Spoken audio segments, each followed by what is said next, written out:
नमस्कार साथियों, मैं मनीष भारती संस्कृति आईएएस प्लेटफॉर्म पर आप सभी का स्वागत करता हूं। साथियों, जैसा कि आप जानते हैं, हाल ही में कुछ राज्यों में विधानसभा का चुनाव खत्म हुआ है या लोकसभा का चुनाव भी खत्म हुआ, उसमें भी हम सब ने देखा।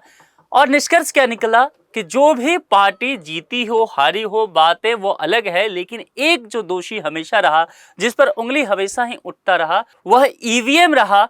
और अगर देखा जाए, ईवीएम कहने का तात्पर्य है कि मतदान से जुड़ी हुई प्रक्रिया जो है या फिर चुनाव आयोग जो है, उस पर कहीं ना कहीं प्रश्न खड़ा हो रहा है। अब इन तमाम चीजों को लेकर के क्या विवाद है? विवाद ये हमेशा रहा है कि मतदान जो होता है उसका अगर आप देखेंगे, अंतिम आंकड़ा जो होता है वह उसके अपडेट में विलंब होता है और बाद में वह आंकड़ा बढ़ जाता है, जिसको आप फाइनल वोटर टर्नआउट कहते हैं। तो कुल मिलाकर के इससे विवाद बढ़ता है और कहीं ना कहीं चुनाव आयोग के साख पर भी प्रश्न उठता है। इन तमाम चीजों को देखते हुए चुनाव आयोग ने अब मतदान के अंतिम आंकड़े तुरंत अपडेट करने का निर्णय लिया है और कहीं ना कहीं अगर देखा जाए तो भारत में चुनाव से संबंधित एक बहुत बड़ा सुधार के तौर पर हम लोग इसे देख सकते हैं।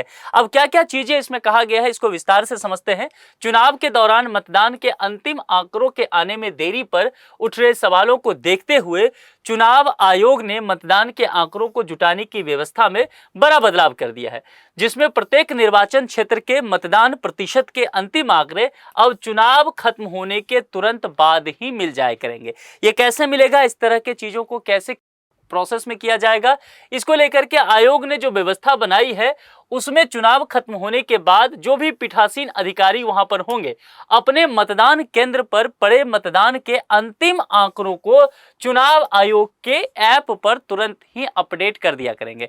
यानी कि जितने बजे भी, अगर शाम में कहीं पर मान लीजिए 7 बजे तक मतदान होना है, 6 बजे तक होना है, या कोई संवेदनशील एरिया है वहां पर 5 बजे तक की व्यवस्था की गई है। तो कुल मिलाकर के कहने का अर्थ यह हुआ कि वहां पर जो भी मजिस्ट्रेट होंगे, पीठासीन अधिकारी होंगे, वह अपने मतदान केंद्र पर जितने भी मत पड़ा होगा उसके अंतिम आंकड़ों को वो सीधे क्या करेंगे, चुनाव आयोग पर ही अपडेट कर देंगे। और आयोग के मुताबिक इसके लिए प्रत्येक पीठासीन अधिकारी को अब मतदान का प्रतिशत का जो आंकड़ा होगा उसको दर्ज करने के लिए एक ऐप पर लॉगिन का नंबर दिया जाएगा और पासवर्ड भी दिया जाएगा, ताकि उसके जरिए ही वो डेटा अपलोड कर पाए। अब इसके जरिए क्या होगा कि चुनाव खत्म होने और एक जो फॉर्म जिस पर सबसे ज्यादा चर्चा रहा, जो सबसे अधिक विवादों में रहा, वो है फॉर्म 70C। आप जानते हैं फॉर्म 70C जो है वह ज्यादा ही विवाद में रहता है, क्योंकि इसमें तमाम तरह के विवरण दिए जाते हैं कि मत कितना पड़ा है, ये सारी चीजें। तो यहां पर जो है फॉर्म 17C को अंतिम रूप देने के बाद उसके आंकड़े को ऐप पर भी दर्ज कर दिया जाएगा, क्योंकि लगातार ये कहा गया कि फॉर्म 17C में जो आंकड़ा रहता है बाद में उससे वेरी कर जाता है। तो इस चीज को लेकर के भी फॉर्म 17C के आंकड़े को भी कहा गया है कि ऐप पर दर्ज किया जाएगा। कुल मिलाकर के करीब आधे घंटे में ही कहा गया है कि ये सारे जो है मतदान प्रतिशत वो अपडेट हो जाएंगे, चाहे जिस भी मतदान जो केंद्र है उसके पीठासीन अधिकारी करते हैं। यानी कि बहुत ज्यादा वक्त भी नहीं लगने वाला है। इस दौरान यदि किसी भी क्षेत्र में इंटरनेट की दिक्कत होती है तो उनका मोबाइल जैसे ही नेटवर्क में आएगा, तुरंत ही वह जानकारी मतदान प्रतिशत के रूप में अपडेट हो जाएगा। इस व्यवस्था के बाद यह माना जा रहा है कि मतदान से जुड़े आंकड़े चुनाव खत्म होने के करीब आधे घंटे में ही अपडेट हो जाते हैं। क्योंकि देखिए, बहुत सारा ऐसा सुदूर क्षेत्र है जहां पर इंटरनेट की व्यवस्था नहीं है, या इंटरनेट है भी तो नेटवर्क बहुत अच्छा नहीं है। इस कंडीशन में जो भी डेटा है आप उस ऐप पर अपने मोबाइल पर रखेंगे, वो पीठासीन अधिकारी जैसे ही वो इंटरनेट वाले एरिया में आ जाएंगे, वो डेटा अपने आप ही ऐप पर शो होना जो है, अपडेट होना शुरू हो जाएगा, वो दिखने लगेगा। तो कुल मिलाकर के आप कह सकते हैं कि कहीं ना कहीं पारदर्शिता लाने का एक और अच्छा प्रयास किया गया है। हाल ही में चुनाव आयोग ने चुनाव से जुड़े अलग अलग ऐप और वेबसाइटों को जोड़कर एक इंटीग्रेटेड ऐप और वेबसाइट तैयार की है। इसे ECI नेट नाम जो है वह दिया गया है। यह इंपॉर्टेंट है, इसको ध्यान में रखिएगा। इस शब्द आगे चल करके आपके परीक्षा में आ सकता है कहीं भी। गौरतलब है कि 2024 में, चूंकि आप जानते हैं कि 18वीं लोकसभा का चुनाव हुआ था, तो जो 18वीं लोकसभा का चुनाव हुआ 2024 में, उसमें भी कई तरह के आरोप लगे चुनाव प्रक्रिया पर। उसके बाद कई विधानसभा में चुनाव हुआ, चाहे वो हरियाणा विधानसभा की आप बात करेंगे, महाराष्ट्र विधानसभा की बात करेंगे, दिल्ली विधानसभा चुनाव हुआ। इसमें कहीं ना कहीं कुछ देखा गया कि मतदान प्रतिशत के जो अंतिम आंकड़े हैं और खास करके उसको मिलने में देरी होता है, और इस अंतर पर कुछ राजनीतिक दल हैं जो प्रश्न भी खड़ा किए। इन सब चीजों को देखते हुए चुनाव आयोग ने इसकी व्यवस्था की है। आयोग से पूछा था कि जब मतदान 5 बजे खत्म हो जाता है तो अंतिम आंकड़े रात 11:30 या 12 बजे तक क्यों जारी किए जाते हैं। इन आंकड़ों में अंतर पर भी राजनीतिक दलों ने सवाल उठाए थे। हाल ही में राजनीतिक दलों के साथ आयोग की सीधी चर्चा में भी राजनीतिक दलों ने इस सवाल को उठाया था। तो कुल मिलाकर के ये प्रश्न जो है लगातार बना हुआ था सभी राजनीतिक दलों के सामने।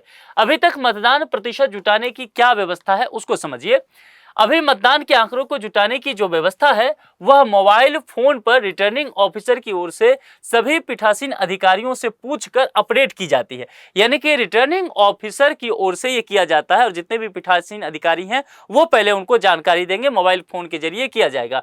मतदान के बीच पीठासीन अधिकारी की ओर से इसकी जानकारी दी तो जाती है, लेकिन वह आंकड़े को कम करके ही बताते हैं ताकि किसी गलती पर बाद में सुधारा जा सके। ये एहतियातन एक कदम यहाँ पर उठाया जाता है।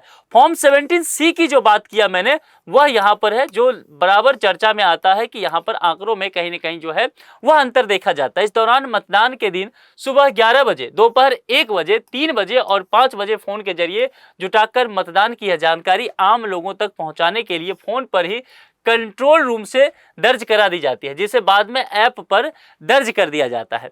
वही मतदान के अंतिम आंकड़े पीठासीन अधिकारी की ओर से मतदान खत्म होने के बाद अपनी ईवीएम मशीनों को सुरक्षित जमा कराने के बाद देर रात तक फॉर्म 17C के जरिए दी जाती है। अभी तक जो व्यवस्था रहा है, इसलिए ये जो 17C है इसको लेकर के विवाद भी रहता है।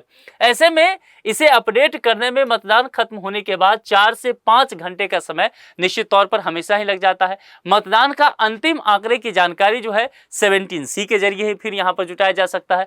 इसे मतदान खत्म होने के बाद पीठासीन अधिकारी की ओर से मतदान केंद्र पर मौजूद जितने भी राजनीतिक दल के एजेंट होंगे सभी को दे दिया जाता है। यानी कि फॉर्म 17C जो है वह दे दिया जाता है।